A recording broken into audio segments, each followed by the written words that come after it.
আসসালামু আলাইকুম ওয়া রাহমাতুল্লাহি ওয়া বারাকাতুহু। ওয়ালাইকুম আসসালাম ওয়া রাহমাতুল্লাহ। রাগ করেন নাই তো? না। সবাই জবাব দেন, আসসালামু আলাইকুম ওয়া রাহমাতুল্লাহ।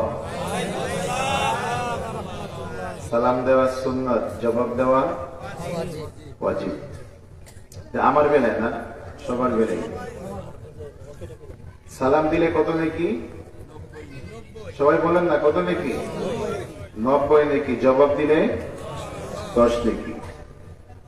সালামের কথা আমার দয়াল নবীজি বলেছেন যে আফসুস সালাম, তোমরা বেশি বেশি সালাম দাও।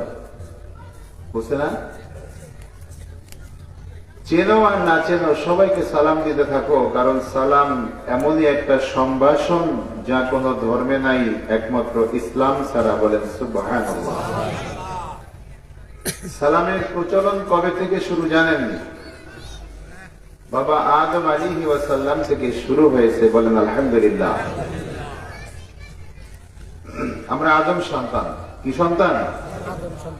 আমাদের আদি পিতার নাম কি? প্রথম নবীর নাম কি? জোরে কোন না? আদম আলাইহিস সালাম। সমস্যা নেই, ভয়ের কোনো কারণ নেই। একজন সালাম দিলে জবাব দিতে হবে শোনায়া। শোনাবেন, যিনি সালাম দিবেন তাকে শোনায় জবাব দিতে হবে যে আপনি সালাম দিলেন, আপনাকে আমি সালামের জবাব দিলাম। এটা রাসূল সাল্লাল্লাহু আলাইহি ওয়াসাল্লাম বলেছেন। তাই সালাম দিলে জবাব দিতেই হবে, না দিলে গুনাহ হবে। কি হবে? গুনাহ হবে। সালাম শুধু আলেম ওলামা দেখলে দিবেন, মেম্বার চেয়ারম্যান দেখলে দিবেন, তাই না? বড় লোকরা দেখলে দিবেন। হ্যাঁ, বাসায় সালাম দেওয়ার দরকার নাই। কি কোন আছে? আসেনি? কারা কারা একমত আছেন? এটা হাত তুলে দেখেন তো। মাশাআল্লাহ, হাত নামান। বাসায় কে কে সালাম দিয়ে আসছেন? সবাই তো একমত। হাত পাইলাম 2, 3টা, 4টা, 5টা।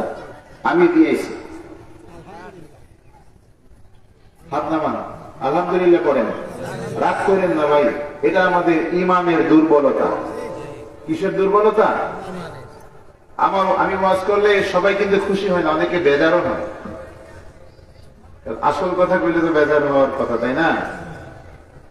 এই যে আমরা তো সুন্নতের জন্য, মিষ্টির সুন্নত, মিলাদের সুন্নত, দাওয়াত খাওয়া সুন্নত, টুপি মাথায় দেওয়া সুন্নত, সুন্দর সুন্দর পোশাক পরা সুন্নত, বিয়ে করা সুন্নত, এগুলো তো